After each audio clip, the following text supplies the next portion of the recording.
Sehr schön, fangen wir an. Meine erste Frage für die richtige Endung und die richtige Deklination, die sich natürlich daraus ergibt. Und ich muss vielleicht noch vorher ganz kurz sagen, dass wir für unsere Eigenschaftswörter, für unsere Adjektive 3 verschiedene Deklinationen in der deutschen Sprache vorfinden und das macht die deutsche Sprache leider auch ebenfalls so komplex. Wir haben einmal die schwache, die gemischte und die starke Deklination, die uns heute in unserer Stunde der Adjektive hier auch bei unseren Fragen begegnen werden. Und wir schauen uns die erste Frage an, ihr könnt die bereits sehen. Die erste Frage, die ich habe, ist, wir haben uns gestern mit einem Freund getroffen. Und ihr könnt hier unten drunter im Dokument sehen, dass ich euch verschiedene Antwortmöglichkeiten hier gebe, also als Multiple Choice Antwort. Nachteule, einen wunderschönen guten Abend.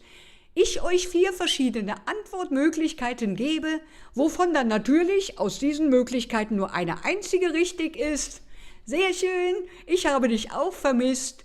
Und es tut mir sehr leid, dass ich derzeit gerade nicht ganz so viele Livestreams machen kann, aber ich arbeite mit Hochdruck an diesem Problem. Ich muss tatsächlich auch noch anderweitig arbeiten und deswegen kann ich nicht jeden Abend oder auch, es ist gerade etwas seltener. So, also 4 Antwortmöglichkeiten haben wir. Wir kommen zur Frage zurück, ihr Lieben, bitte. Und ihr könnt mir vielleicht gleich sagen, welches dieser schon vordeklinierten Adjektive in unseren Satz hineinpassen, aber nicht jedes Adjektiv, natürlich nicht jedes deklinierte Adjektiv passt hier rein. Manche gibt es vielleicht noch nicht einmal in dieser Stunde, also unbedingt vorher eben nachdenken. Wir haben uns gestern mit einem alten Freund getroffen. Das wäre Antwort A. Wir haben uns gestern mit einem alten Freund getroffen. Das wäre Antwort B. Oder ist es eher Antwort C? Wir haben uns gestern mit einem alten Freund getroffen. Oder ist es die Antwort D? Wir haben uns gestern mit einem alter Freund getroffen. Und ich sehe, im Chat wird schon geschrieben, sehr schön, das freut mich, Nachteule, wunderbar, dass du mitmachst und auch hier dabei bist und die lieben Zuschauer ebenfalls. Welche Antwort ist hier richtig? Sagt sie euch bitte laut vor oder abonniert den Kanal und dann könnt ihr auch gleich im nächsten Stream hier ebenfalls mit in den Chat reinschreiben. Und heute wäre es dann so, wenn ihr noch nicht abonniert habt, dass ihr euch das kurz laut vorsagt. Und die richtige Antwort, richtig, im Chat ist sie richtig geschrieben hier. Wir haben uns gestern mit einem alten Freund getroffen. Warum sage ich das so genau? Das möchte ich euch jetzt gerne erklären. Einem, das ist richtig, was du schreibst, Nachteule, einem alten Freund, Antwort B ist hier richtig. Jawohl. Und es liegt daran, dass wir dieses Adjektiv alt so deklinieren, damit es erst einmal natürlich auch in den Kasus Dativ hineinpasst. Weil wir die Präposition mit in diesem Satz haben, folgt daraufhin dann der Kasus Dativ, wie man hier sehen kann, einem Freund ist der Kasus Dativ, ganz genau. Und wir haben hier die gemischte Deklination, da wir einen unbestimmten Artikel hier haben. Und so ist es, dass das Adjektiv die Hälfte der Arbeit mit übernehmen muss, die normalerweise ein bestimmter Artikel, also der, die, das, hier übernehmen sollte. Ein unbestimmter Artikel geht aber in der gemischten Deklination her und teilt unserem Nomen Freund manchmal einfach nicht mit, ob dieser jetzt hier männlich, weiblich oder neutral ist. Also das Geschlecht wird hier nicht mit übertragen und auch schon mal ganz gerne, die Anzahl des Nomens wird auch nicht mit übertragen.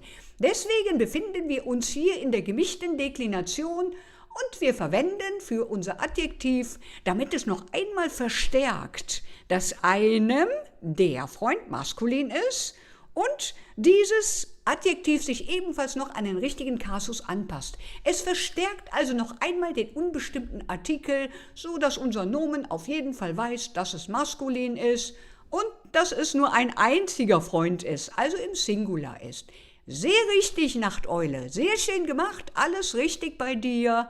Und bei dir könnte ich jetzt nur als einziges sagen, dass man jeden Buchstaben an Anfang eines Satzes bitte hier groß schreibt. Der Rest ist schon absolut richtig, 0 Fehler hast du, Nachteule. Sehr schön, der Chat hat sehr schön mitgemacht, das stimmt.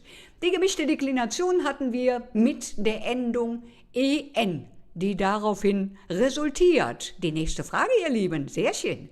Die nächste Frage, die ich dazu habe, ist die Steigerung von Adjektiven. Nun, liebe Freunde, was ist die Steigerung von einem Adjektiv? Ein Adjektiv ist ein Eigenschaftswort, welches ich schon eingangs gesagt hatte.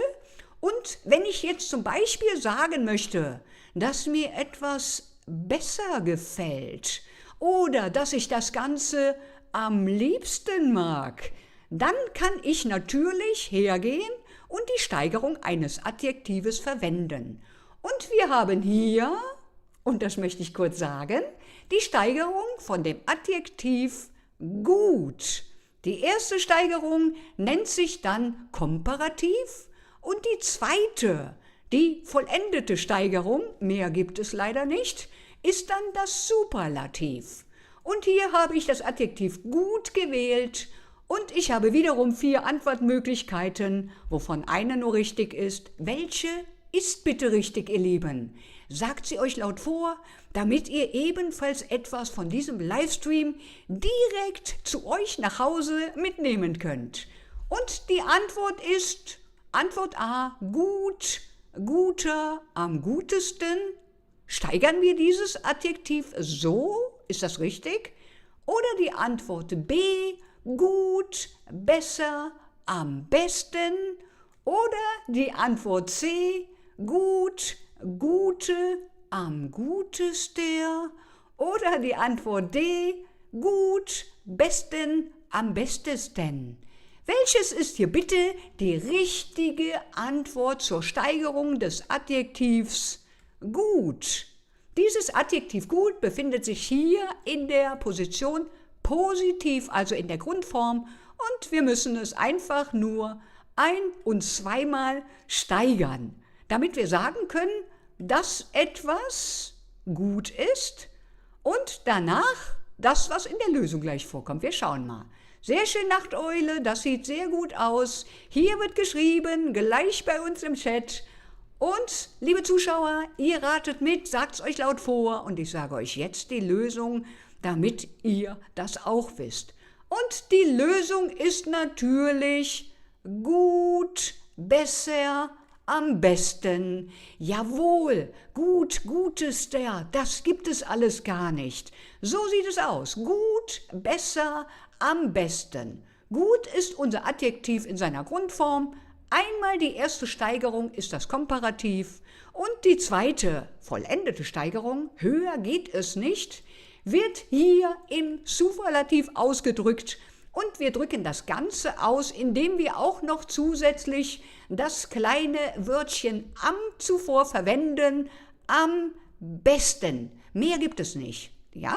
Sehr schön, wunderbar, Nachteule, richtig, exakt, du weißt schon sehr gut Bescheid und wir haben es hier mit einer unregelmäßigen Steigerungsform zu tun des Adjektives, da wir hier einen kompletten Wortwechsel erleben. Gut ist natürlich ein ganz anderes Wort, das kann man ganz gut hören, als besser oder am besten.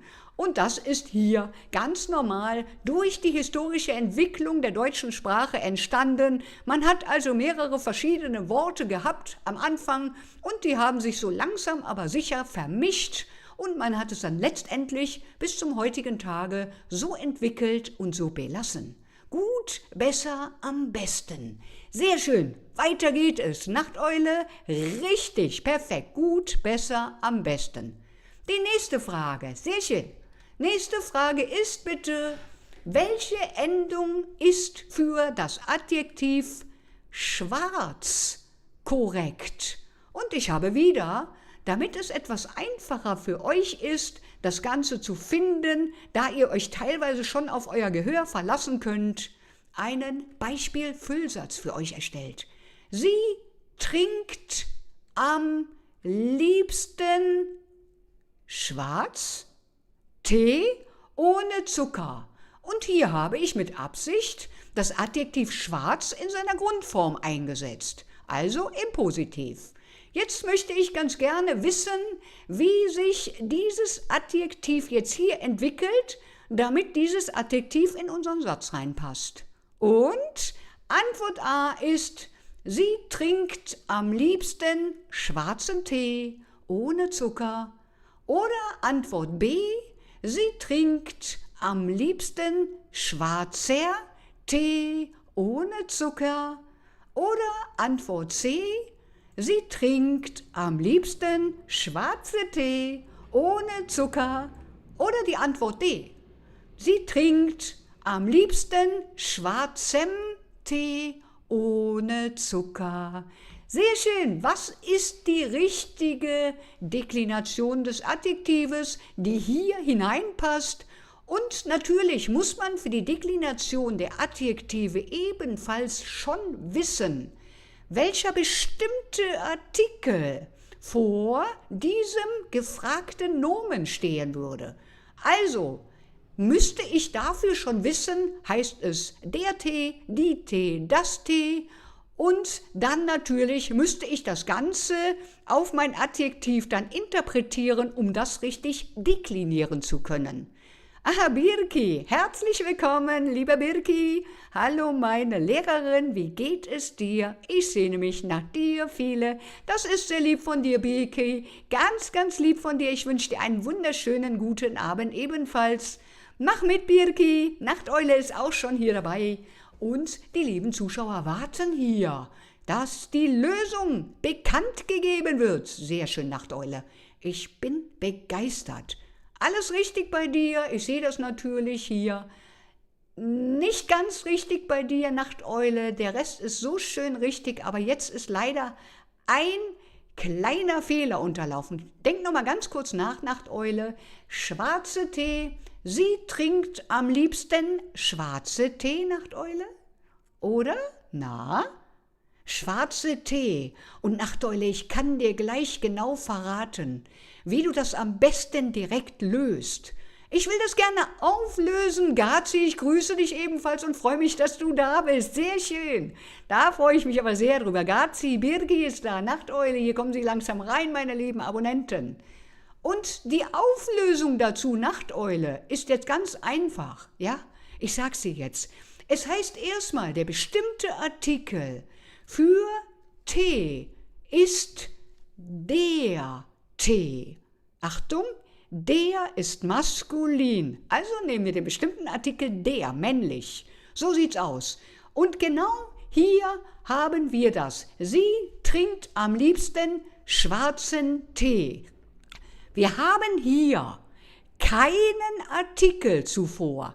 Also haben wir eine starke Deklination, da jetzt unser Adjektiv auch noch das maskuline Geschlecht an das Nomen weitergeben muss, da wir keinen bestimmten Artikel haben.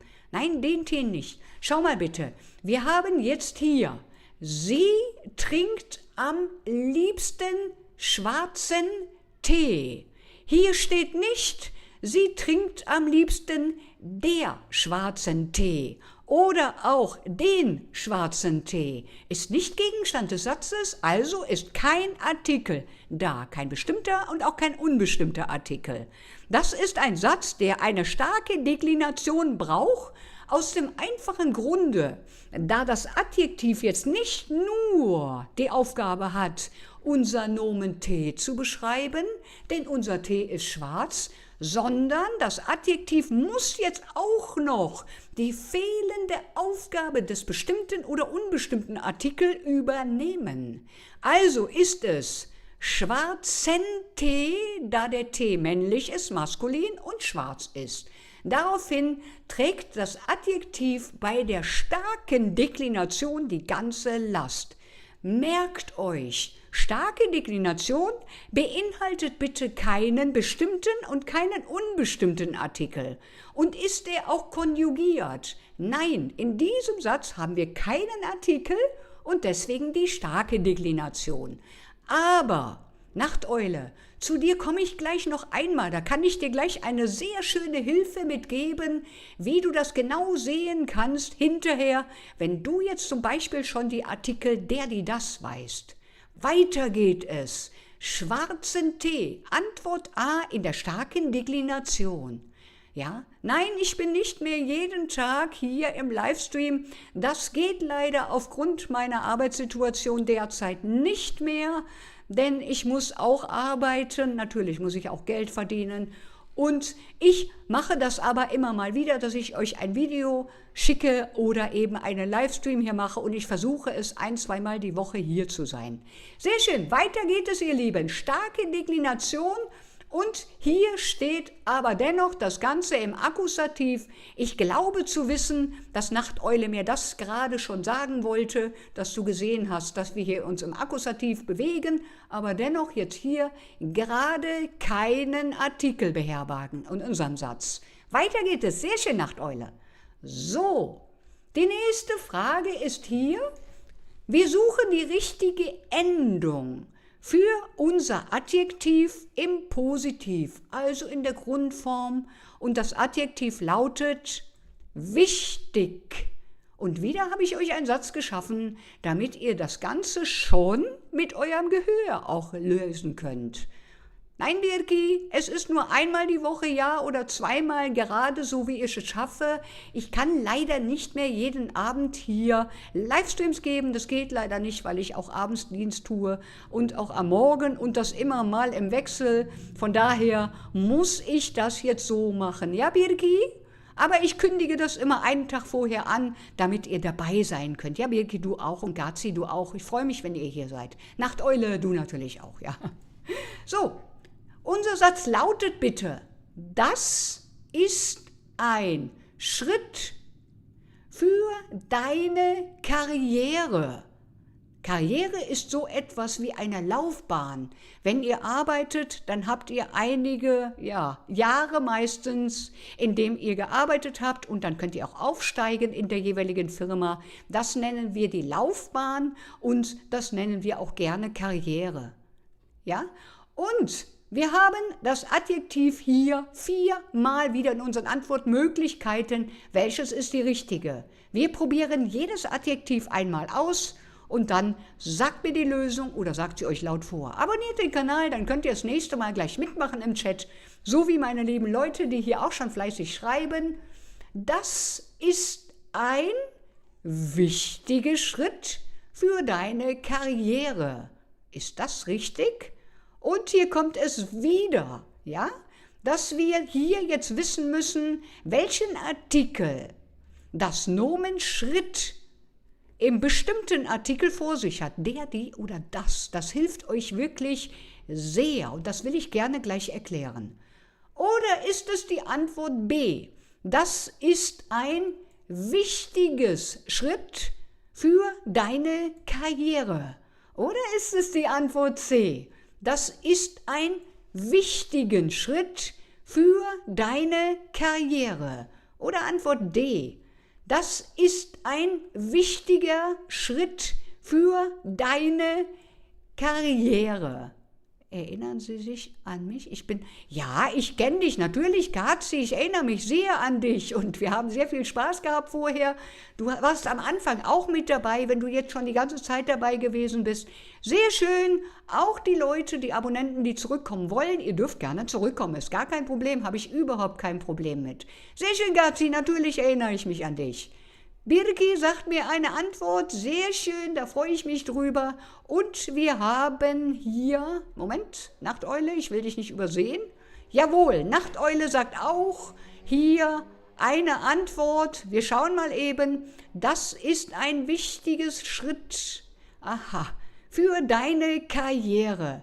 So, sehr schön. Damit, Nachteule, kann ich dir schon mal sehr, sehr gut helfen und ich erkläre dir gleich warum, ja? Sehr schön. Und die Antwort, die richtige Antwort ist hier bitte. Die Antwort D, ein wichtiger Schritt, ein wichtiger Schritt. Wir haben einen unbestimmten Artikel hier vor unserem Nomen Schritt. Gar nicht schlimm, Birki, alles gut. Vor unserem Nomen Schritt und es ist im bestimmten Artikel der Schritt. Und jetzt kommt es. Es ist eigentlich gar nicht so schwer, wie ihr gerade glaubt. Der Schritt. Ihr könnt den bestimmten Artikel in unserem Adjektiv gerade wiedersehen. Ja, der Schritt. Seht ihr, wie unser Adjektiv jetzt gerade endet? In der gemischten Deklination? Ja, ein wichtiger Schritt. Er ist tatsächlich hier an das Adjektiv angestellt, weil es der Schritt im bestimmten Artikel lautet. Achtet gleich mal auf die nächsten Adjektive, da ist es nämlich genauso. Ja, macht gar nichts. Ich dachte, Schritt nimmt das. Nein, der Schritt. Genau. Wenn du diese bestimmten Artikel kannst und weißt schon, welcher Artikel vor welches Nomen kommt, dann hast du gar kein Problem mehr, diese Adjektive hier zu deklinieren, also einfach umzuformen und hier richtig in diesen Satz zu integrieren.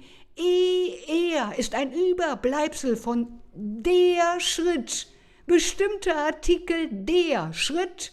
D wird weggelassen, weil das würde unser Adjektiv jetzt hier in der Aussprache verhindern. Das kann ja nicht funktionieren, dass ich der da drinnen lasse, sondern es wird einfach nur er hinten angefügt. Und ihr werdet es gleich bei den anderen Adjektiven ebenfalls erleben, dass wir das aus dem Artikel das auch anfügen, dass wir auch weiter das aus dem Artikel die anfügen.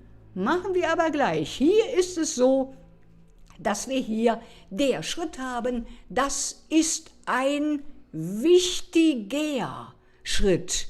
Und hier ist es die gemischte Deklination, weil unser unbestimmter Artikel unserem Nomen Schritt einfach nicht mitteilt, ob es nun männlich ist, weiblich ist, neutral, also das Geschlecht übermittelt und auch nicht die Anzahl.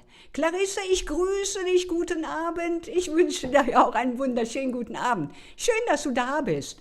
Bis 8 Uhr geht der Livestream heute, ihr Lieben. Ich freue mich, dass du da bist, Clarissa. Sehr schön, ganz, ganz toll.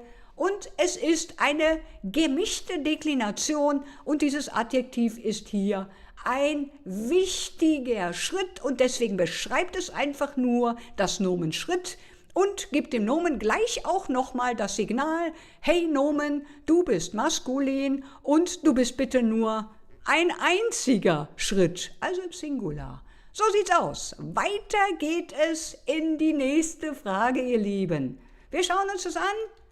Wie lautet die Steigerung des Adjektivs gern? Haben wir einmal Antwort A, gern, gerner, am gernsten. Ist das die Steigerung dazu, zu unserem Adjektiv gern? Antwort B, gern, gernste, gerne. Antwort C, gern, lieber, am liebsten. Oder Antwort D, gern, gerne, am gernesten. Welches ist hier die richtige Steigerung, wenn ich sagen möchte, dass ich etwas,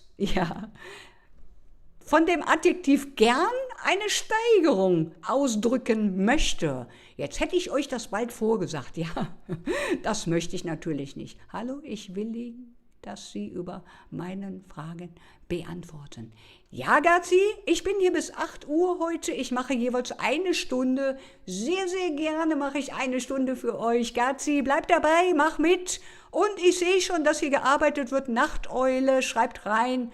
Sehr schön, Nachteule. Wunderbar. So ist das richtig. Jawohl. Die Steigerung des Adjektivs, unseres Eigenschaftswortes, gern, ist natürlich richtig, Nachteule. Gern, lieber, am liebsten. So. Antwort C ist hier richtig. Jawohl. Das andere sind von mir nur ausgedachte andere Möglichkeiten, um euch einfach einmal aufzuzeigen, dass unsere Adjektive in der deutschen Sprache schon mal gerne, nicht alle, einen ganzen kompletten Wortwechsel vornehmen. Das Adjektiv wird nicht einfach weiter gesteigert, sondern wir kriegen ein neues Wort, gern, lieber, am liebsten. Und ich sagte es schon eingangs, unsere Adjektive benehmen sich manchmal wie unsere Chamäleons. Ja, die können sich auch immer verwandeln, die Farben wechseln und das ist schon mal ganz gerne so, wie unsere Adjektive hier ebenfalls tun. Und hier ist es so, das Superlativ ist hier wiederum mit dem Wort am ausgestattet, damit ich damit hier äußern kann, dass es sich um das absolute Maximum meiner Aussage handelt. Es gibt keins mehr darüber, ja? Gern, lieber, am liebsten. Sobald ich diesen Superlativ verwende, sage ich, es geht nicht höher. Am liebsten mag ich Eis.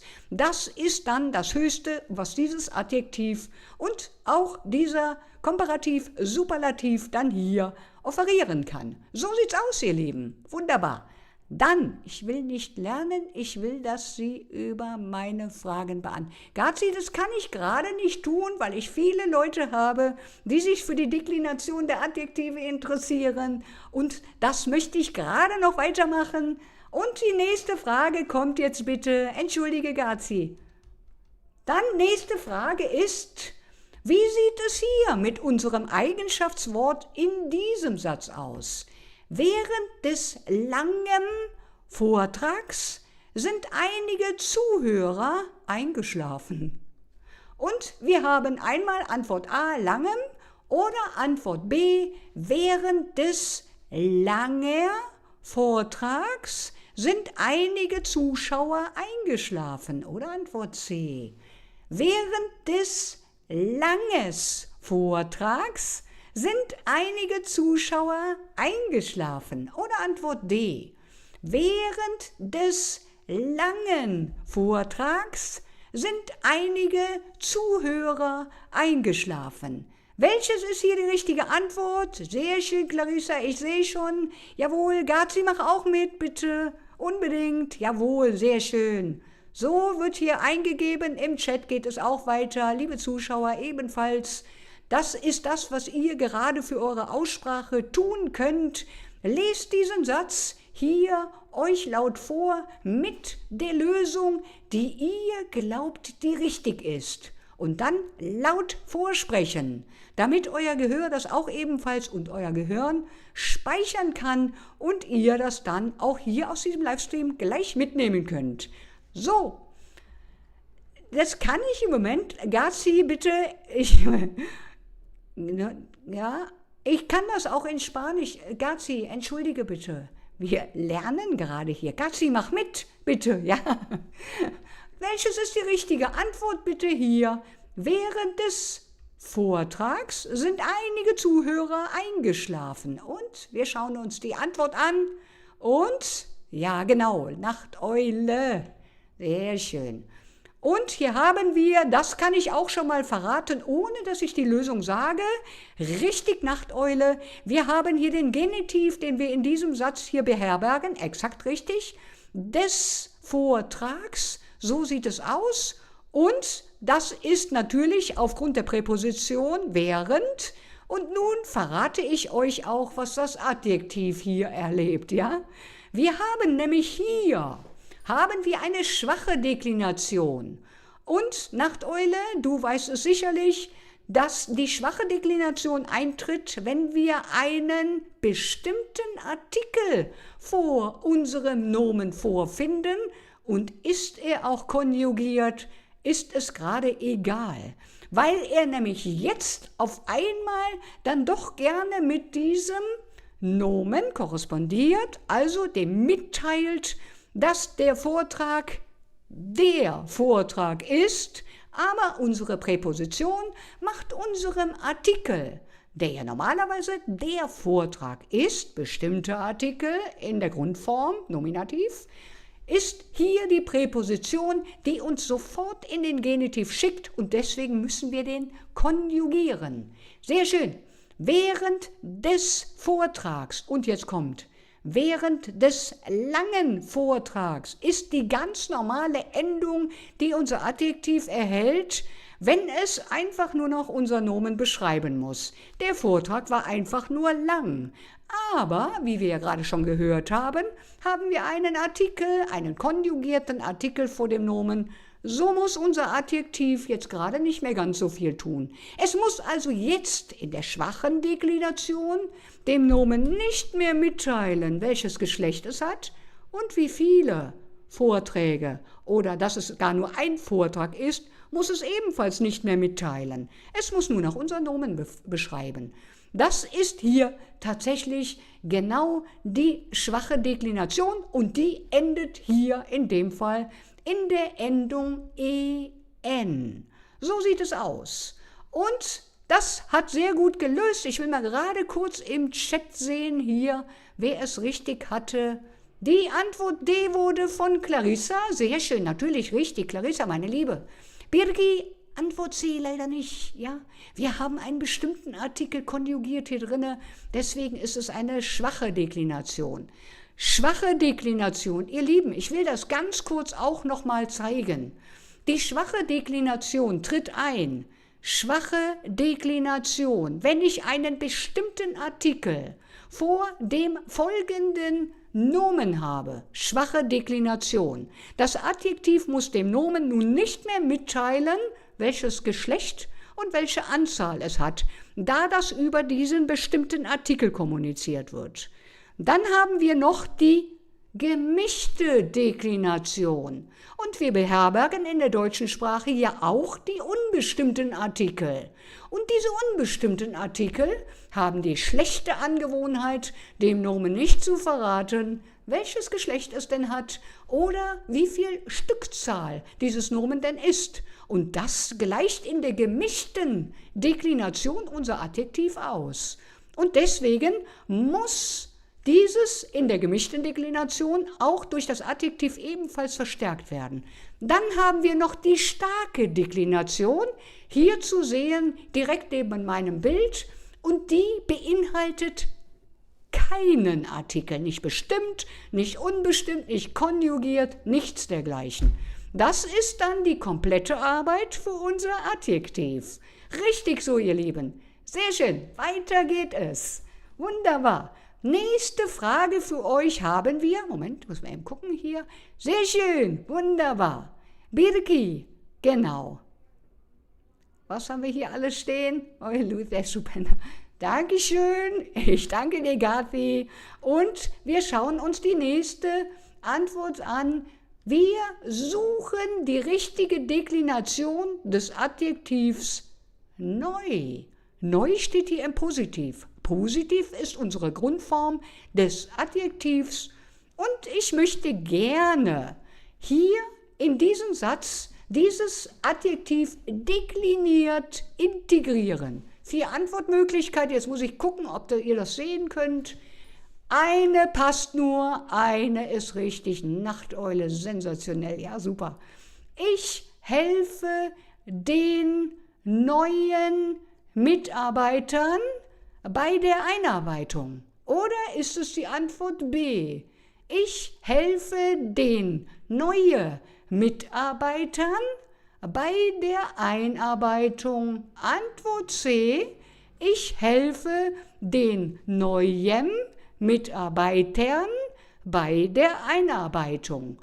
Oder Antwort D. Ich helfe den neuen Mitarbeitern bei der Einarbeitung. Und was haben wir hier? Noloche, sagt der Gazi, okay.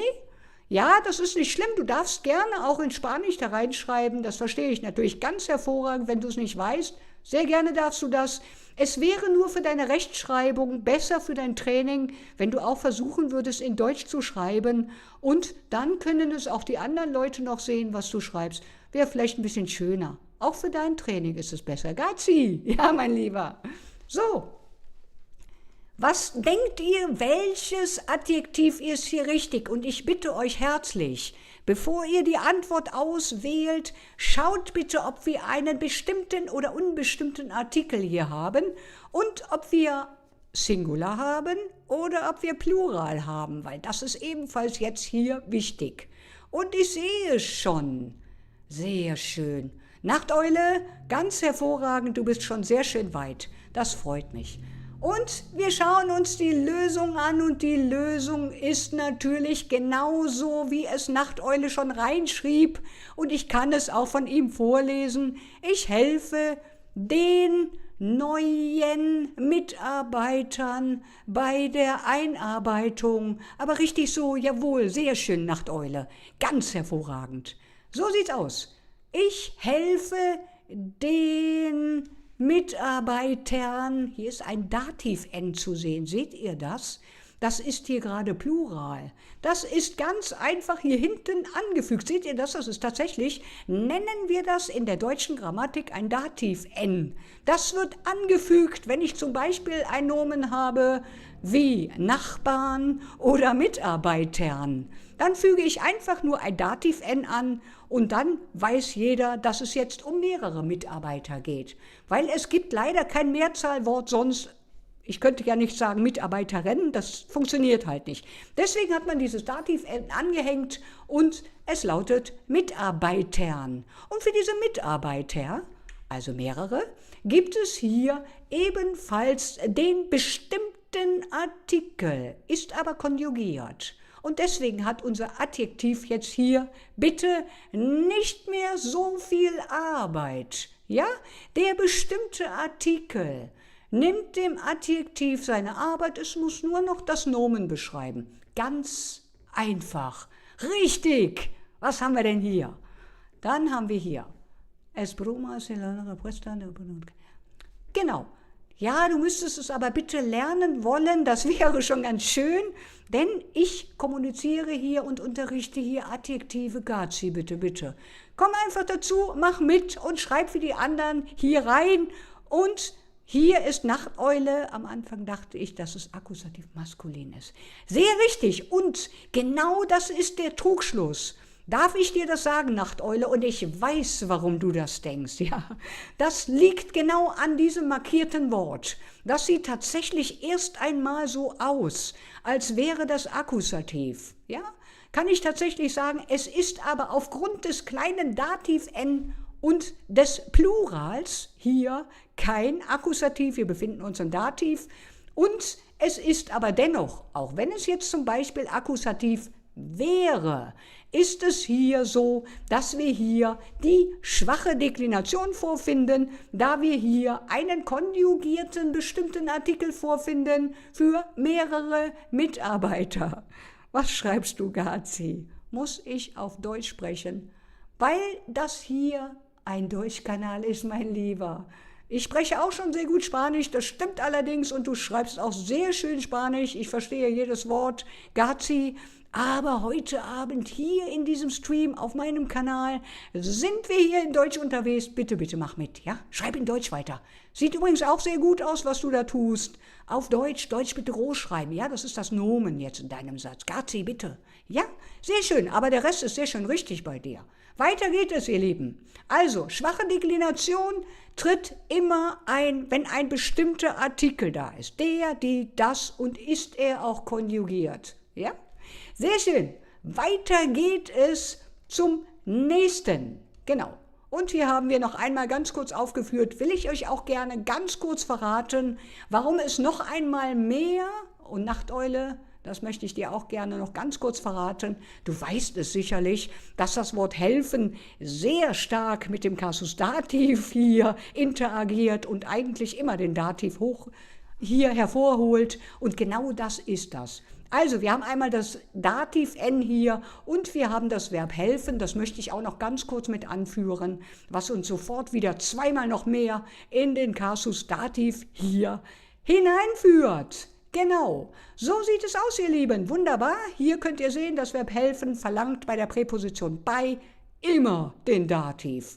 Deswegen sind die Mitarbeiter auch Mitarbeitern mit diesem Dativ N gesegnet hier. Spanisch besser. Ja, ich spreche auch sehr gut Spanisch und das tatsächlich schon auf gleichem Niveau wie Deutsch. Aber, ja, das geht heute Abend nicht, Gazi. Bitte, bitte. So, weiter geht es.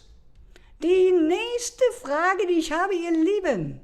Welche Steigerung erlebt unser Adjektiv viel?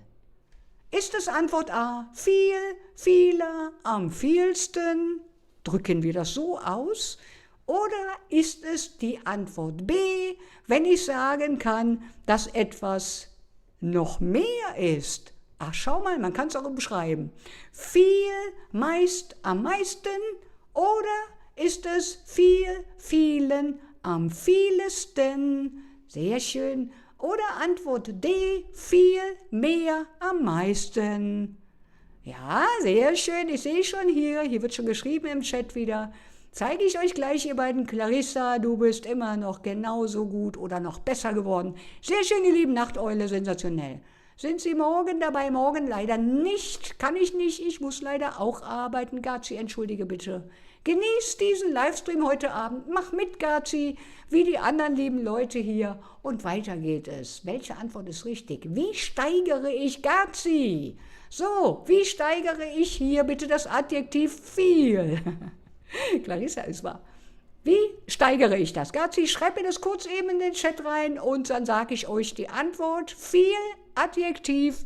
Ich möchte einmal sagen, dass etwas viel ist und etwas, eine Steigerung mehr und nochmal und nochmal. Ja, sehr schön. Hier wird nochmal geschrieben, Birki, sehr schön, dass du mitmachst. Ich freue mich sehr, dass auch du da bist. Sehr schön. Hier wird gesagt, Antwort A. Dann haben wir, Dankeschön, Nachteule, das ist sehr, sehr lieb von dir. Ja, diesen Livestream, mein Lieber, ja? Ich genieße diesen Livestream, ja? Okay? Alles gut. Aber sehr, sehr lieb von dir. Ich danke dir. Ich sehe dich sehr gerne hier im Chat. Sehr, sehr schön. So, die Antwort ist hier bitte viel, mehr, am meisten. So ist es richtig. Antwort D. Aha, das ist sehr schön. Und, liebe Freunde, grämt euch bitte nicht, wenn ihr hier was Falsches reinschreibt. Es geht einfach nur darum, dass ihr das jetzt hier lernt. Und wir kommen immer mehr dahin, dass ihr das auch alles könnt. Und für mich, muss ich tatsächlich ehrlicherweise auch sagen, ist es gut, wenn ich sehe, was ihr noch nicht so gut könnt, weil dann kann ich den nächsten Livestream auf euer noch nicht können vorbereiten, weil das, was ihr könnt, müssen wir nicht lernen. Ja, das könnt ihr ja. So sieht's aus. Richtig, Nachteule. Ich genieße diesen Livestream, der Livestream. Jawohl, sehr schön, wunderbar. Antwort B, Gazi, Antwort D war bitte richtig, mein Lieber. Deine Sprache, die Sprache, daher kommt das E, ist schwerer als meine Sprache. Gazi, deine, die Sprache, ist schwerer als meine Muttersprache, die Sprache, meine Sprache, ja? Ist auch hier so, bei den Possessivpronomen ist es auch so, dass du das jeweils mit konjugieren musst. Leider ist es so, ja? Und genau, die Steigerungen hatte ich euch schon ganz kurz hier eben einmal gesagt, dass die unterschiedlichen Wörter daraus resultieren, als dass man im Laufe der Jahrhunderte tatsächlich historisch das immer wieder weiter so kommuniziert hat, entwickelt hat und dann diese 3 Wörter hat stehen lassen, weil man das als, ich möchte bald sagen, sinnvoll erachtet hat, dieses Adjektiv viel mit einmal Steigerung mehr und zweimal Steigerung am meisten hier als sinnvoll erachtet hat. Jawohl, Ja, Spanisch ist sehr leicht, das stimmt. Im Gegensatz hier zu der deutschen Sprache ist Spanisch sehr, sehr leicht. Und ich möchte bald sagen, vielleicht etwas logischer, aber das möchte ich gar nicht sagen. So, nächste Frage, ihr Lieben. Wir kommen hierzu zu der richtigen Endung.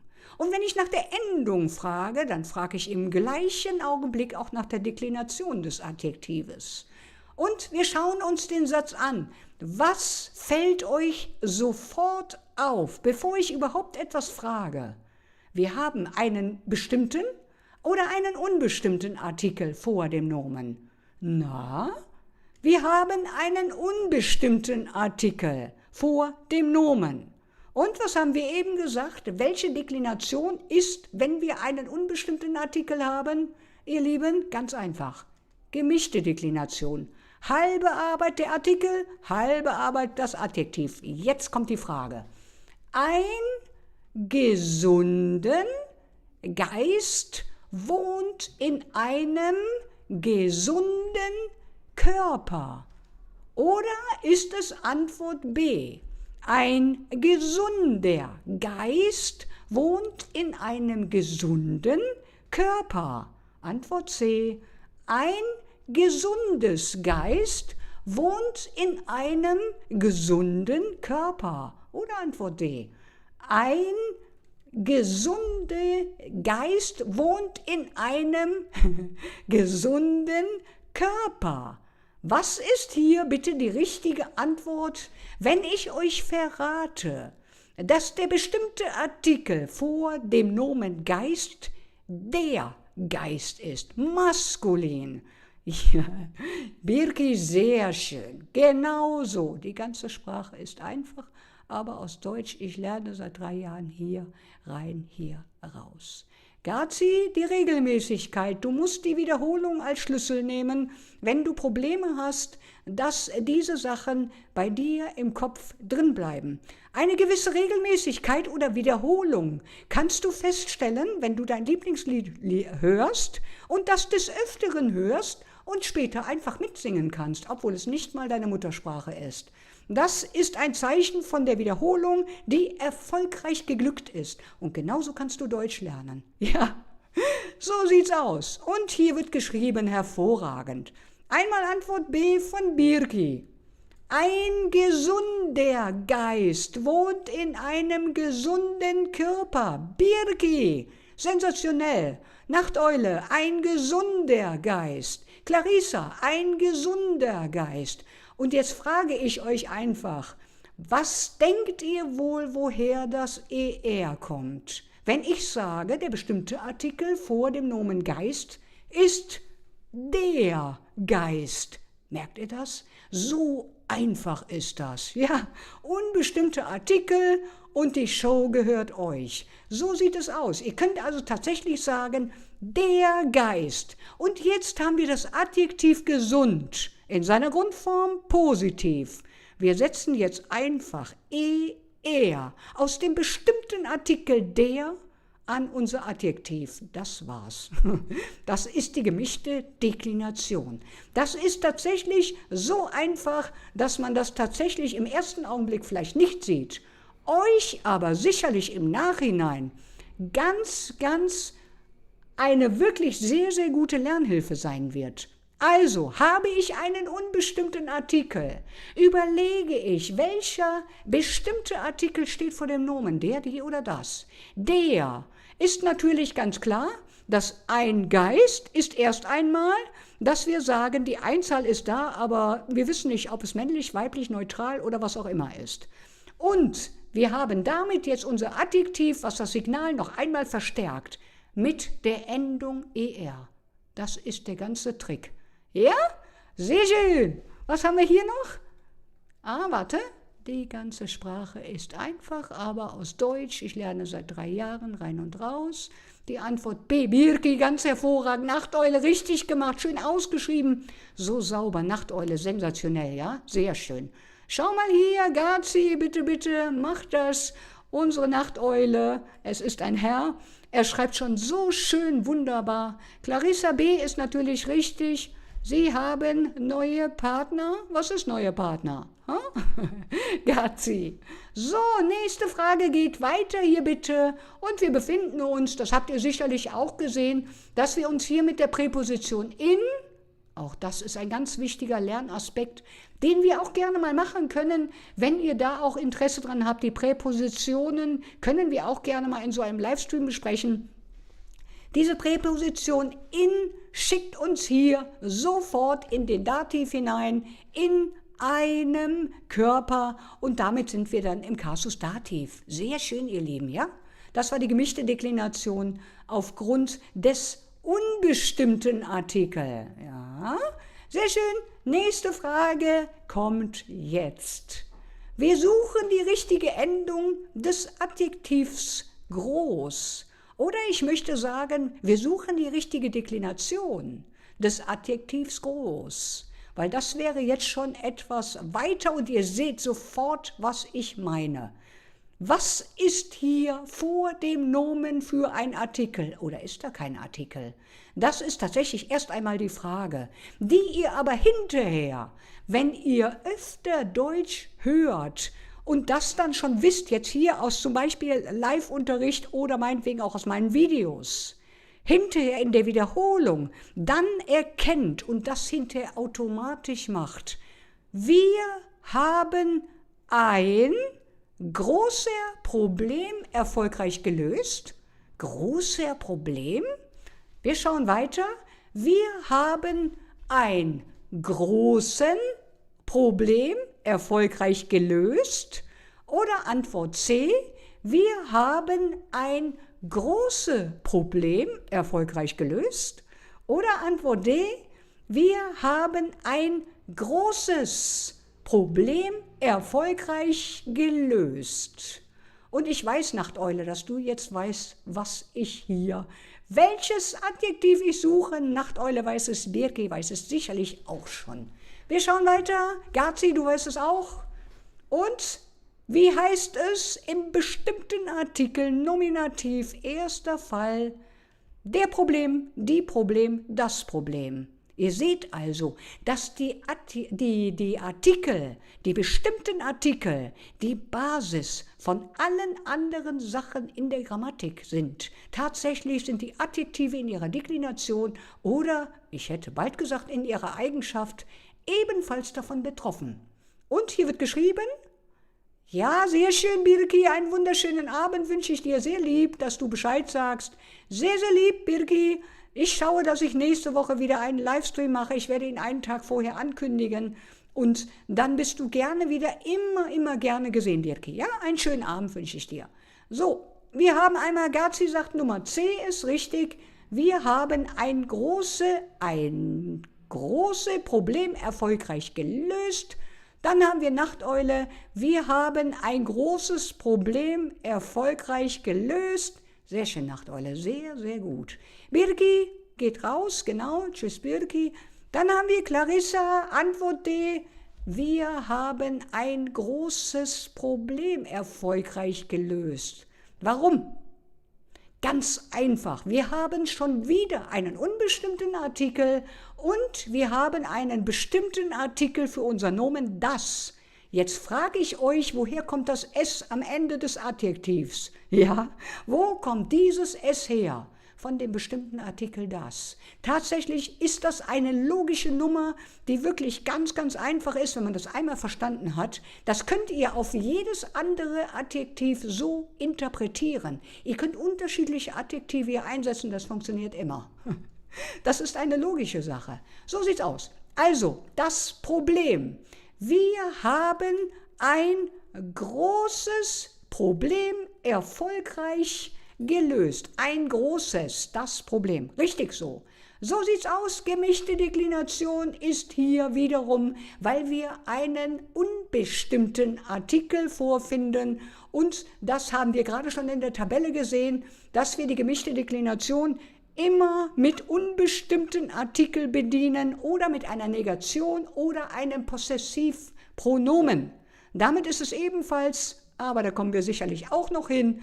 Und ich schaue, ich meine, ich hätte auch noch eine Frage damit oder zwei Fragen gemacht, sonst müssen wir das noch einmal machen. In welcher Stadt leben Sie in Spanien, werde ich hier gefragt, in der wunderschönen Stadt Valencia. Ja, más grande, ja. So, und das war hier die gemischte Deklination, hatten wir gerade gesagt, und Großes resultiert daraus ES am Ende, weil es das Problem ist. So sieht's aus. Nächste kommt sofort, hier steht es auch nochmal, ganz kurz, ihr Lieben.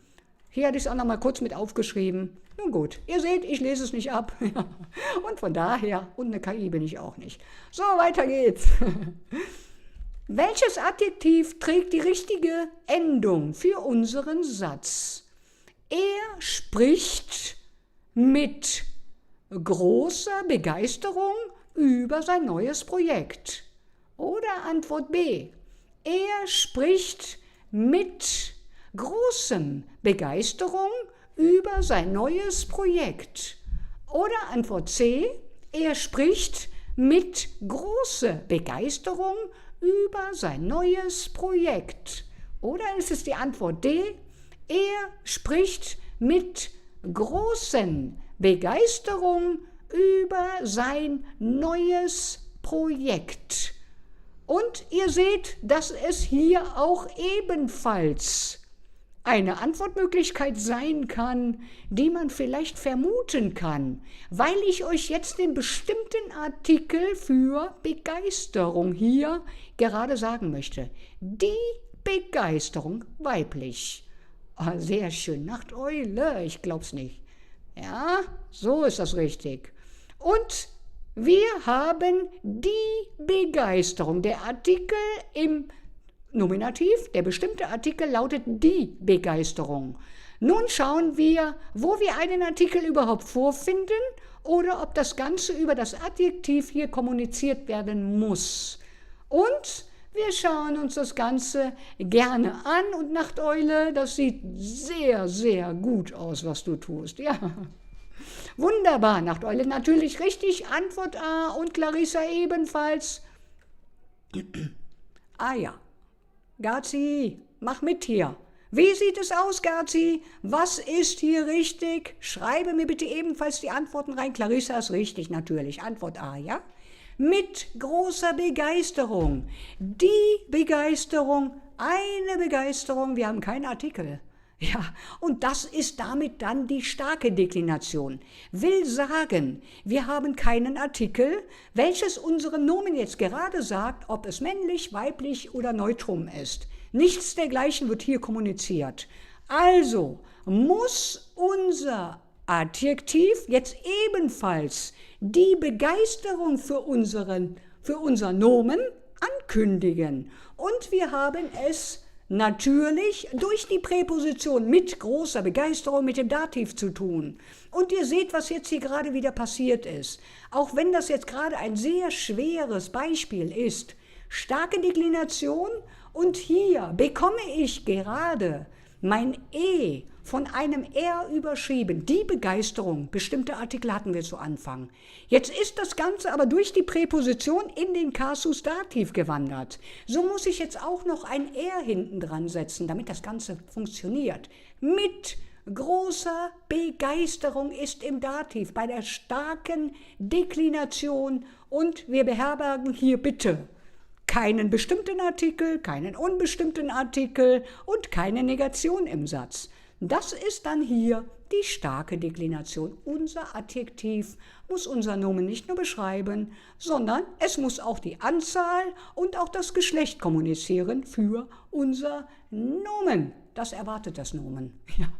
So ist es richtig und so soll es sein. So, nächste ist richtig, ihr Lieben. Habt ihr sehr schön gemacht. Nachteule, sensationell. Clarissa, sensationell. Birke hätte es vielleicht auch gewusst und Gazi weiß es auch. Welche Steigerung des Adjektivs hoch ist hier richtig? Hoch ist hier richtig. Hoch ist unser Adjektiv im Positiv, also in seiner Grundform. Und das Ganze kann ich steigern. Hoch, hoher, am hohesten. Gazi? Na, welches ist richtig? Oder ist es hoch, höher, am höchsten? Oder ist es Antwort C, hoch, Hoster am hohesten oder auch nicht am hohesten, am habe ich gar nicht geschrieben, also hoch, Hoster, hohes der, oder ist es hoch, höchster, am höchsteren? Welches ist hier richtig, bitte ihr Lieben? Jetzt dürft ihr gerne hier in den Chat reinschreiben. Abonniert bitte den Kanal, dann könnt ihr das nächste Mal ebenfalls mit hier in den Chat reinschreiben.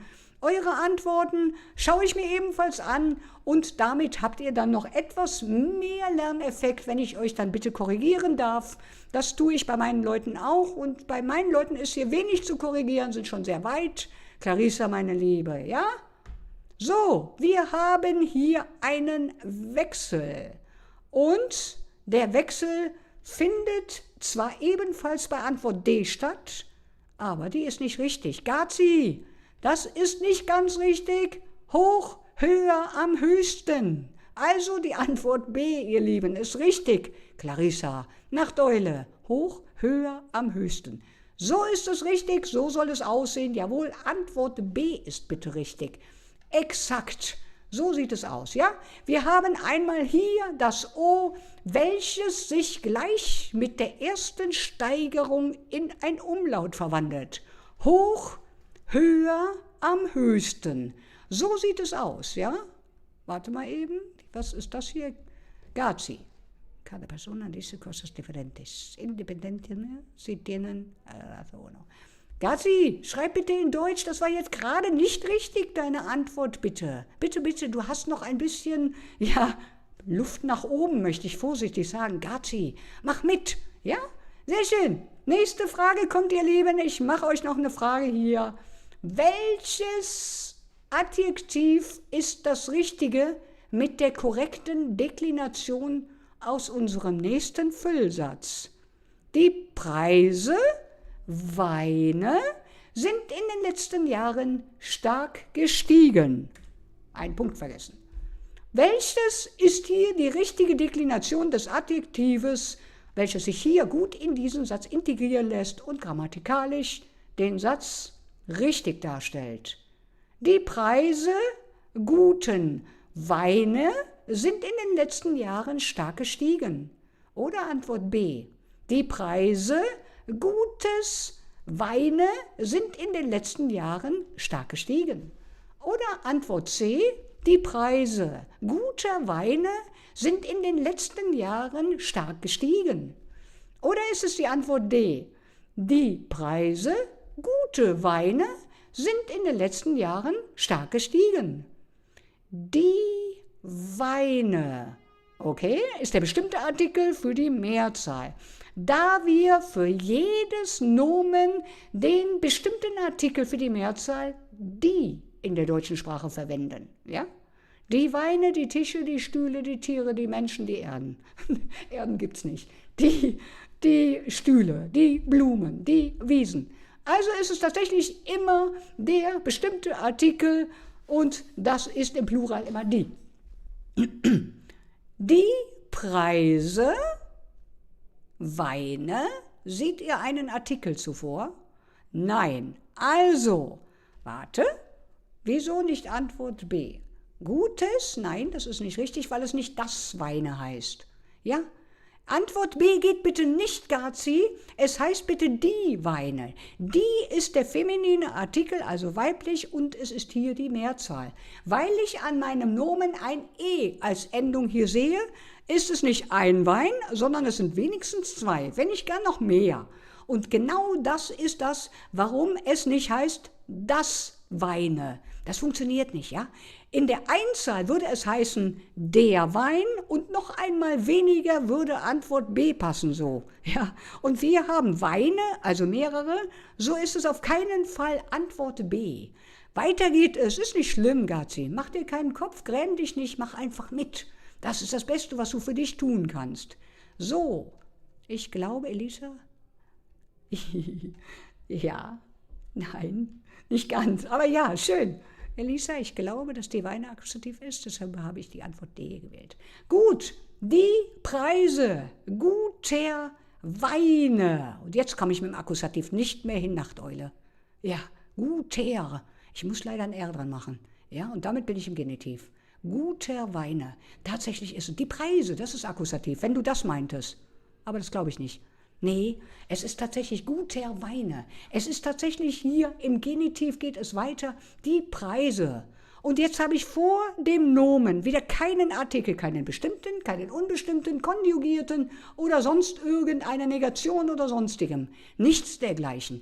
Es ist eine starke Deklination, weil unser Adjektiv gut jetzt hier die Endung er hinten dran bekommt, weil es dem Nomen jetzt mitteilen muss, dass wir uns hier im Genitivkasus befinden und es sind die guten Weine, also gute Weine wäre richtig, weil es die Weine sind. Das E kommt aus dem bestimmten Artikel die Weine und das er ist dann aufgrund der Kasus, ich möchte mal sagen Position, der Satzstruktur, müssen wir hier mit dem Genitiv weitermachen.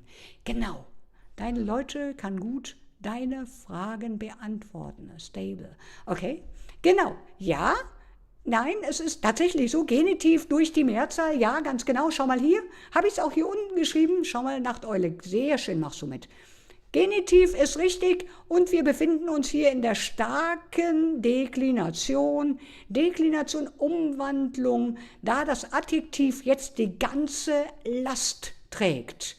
Es muss also jetzt erst einmal sagen, dass der Wein gut ist, also unser Nomen beschreiben, und es muss dem Nomen jetzt hier in diesem kurzen Satzstück auch noch mitteilen, welches Geschlecht und welche Anzahl es ist. Und deswegen ist es hier im Kasus Genitiv, damit der Satz auch richtig von der Struktur ist und da wir mehrere Weine haben. So ist es dann richtig, wenn wir uns hier im Genitiv mit der Endung er am Ende hier für dieses Adjektiv, ich möchte nicht sagen begnügen, aber so ist es richtig. Die Kommunikation kann so wunderbar stattfinden. Ja, sehr schön. Eine machen wir noch. Ja, ihr Lieben, macht mir gerade richtig Spaß. So, weiter. Eine noch. Das nächste ist bitte, sie besitzt keine Informationen zu diesem Thema. Schaut mal, hier habe ich jeweils immer den Punkt vergessen. Ich schreibe die Sachen selber, ja. Daran kann man das sehen, dass ich hier nichts irgendwo woanders herhole, sondern dass ich das selber schreibe, da kann man sehen. Sie besitzt keine aktuelle Informationen zu diesem Thema. Antwort A. Wäre das richtig? Sie besitzt keine aktuelles Informationen zu diesem Thema. Oder ist es die Antwort C, die hier richtig wäre? Sie besitzt keine aktuelle Informationen zu diesem Thema. Oder ist es die Antwort D, die hier richtig zu wählen wäre? Sie besitzt keine aktuellen Informationen zu diesem Thema. Welches ist die richtige Antwort, ihr Lieben? Und wir schauen uns das an. Antwort A wird hier gefragt. Vorsichtig, und ich möchte euch das sehr gerne zur Lösungsfindung vorher verraten. Wir haben eine Negation, die genauso funktioniert wie ein unbestimmter Artikel. Es ist egal, ob es eine Negation ist oder ein unbestimmter Artikel, wahrhaft oder gar ein Possessivpronomen. Das ist aber jetzt hier nicht der Fall. Wir haben hier eine Negation. Eine Negation drücke ich aus, wenn ich etwas nicht habe, wenn etwas nicht verfügbar ist. Keine Informationen. So sieht es aus. Und ich sehe, die Antworten werden geschrieben. Nachteule, sehr schön. Sie besitzt keine aktuelle Informationen zu diesem Thema. Darf ich dir das nochmal sagen?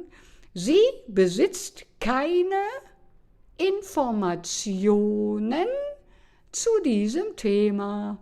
Sehr schön, ihr Lieben. Und es ist die Antwort. So, du hast so viel richtig, Nachteule. Das ist nur eine Kleinigkeit.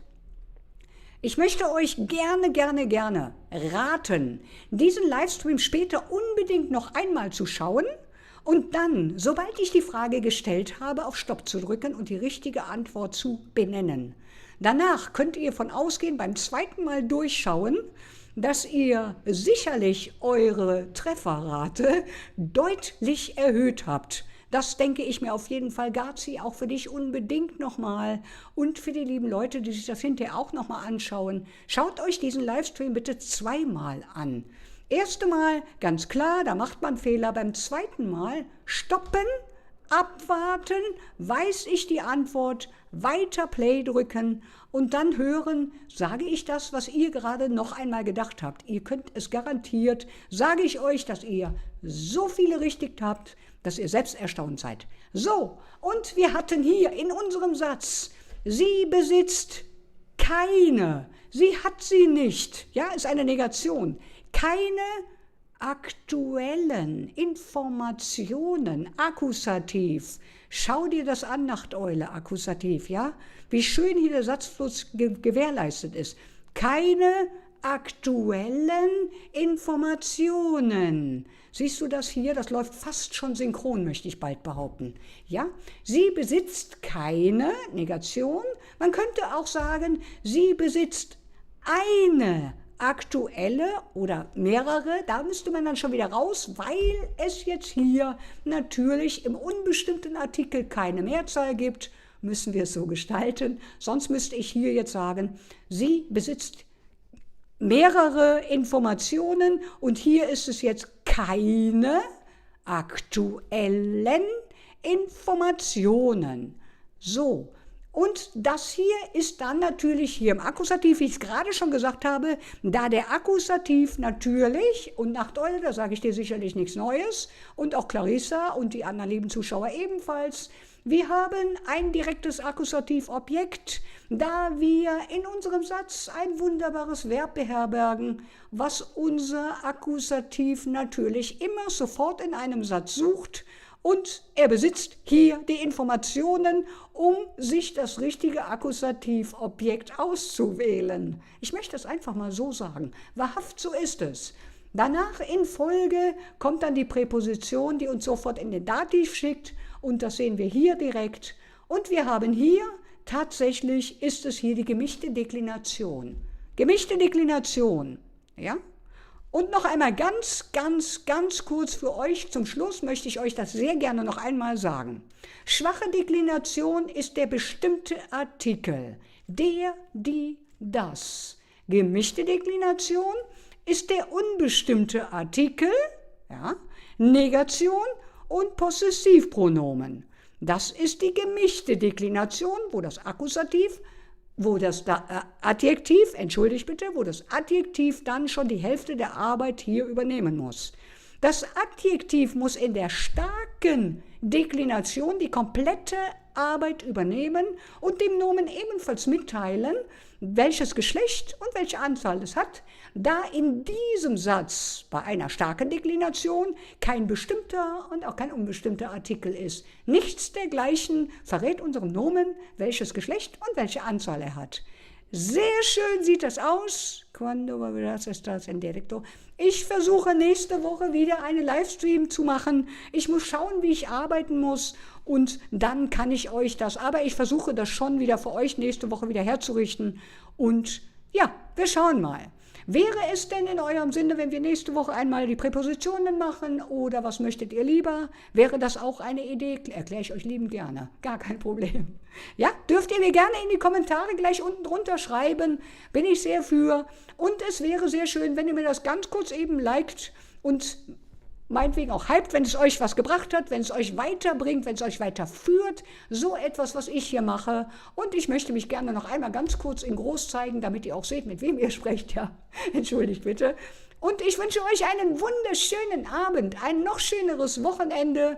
Passt auf euch auf, ihr Lieben. Und wir sehen uns dann nächste Woche wieder. Schreibt mir bitte gerne in die Kommentare, was euch am schwersten gefallen hat und ob ihr welches Thema euch noch interessieren würde, wo ich euch auch sehr gerne helfen kann. Mir ist jetzt zum Beispiel schon im Sinn, die Präpositionen finde ich schon ganz gut oder die Modalverben. Bitte unten in die Kommentare reinschreiben, liked das Video und ich danke euch. Wunderschönen Abend für euch, ihr Lieben. Bis zum nächsten Mal. Macht's gut, ihr Lieben. Nachteule, sensationeller Vortrag heute. Sehr, sehr schön. Clarissa auch, Gazi, du auch. Macht's gut, ihr Lieben. Adios, Gazi. Genau. Bis zum nächsten Mal. Macht's gut.